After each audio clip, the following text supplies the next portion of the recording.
Hi everyone, I am architect Sarika Kulkarni, the chief architect of SK Design Studio. In cities like Mumbai, the main problem is the cities are getting bigger but the homes are getting smaller. Today I am standing in front of a compact 2 BHK house of Sahitya, Siddharth and their beautiful daughter Anaya. Whenever a client comes to me, every client, they have the same requirement. They wanted their house to be minimalistic, clutter-free, with lots of storage and of course which reflects their personality. Even this client was no exception.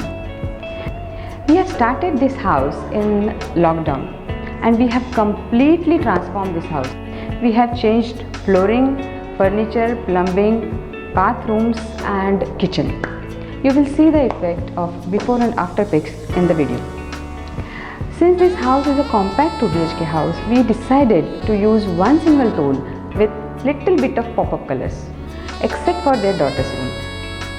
Let's go inside and check how this 2 BHK home has turned out. Enjoy!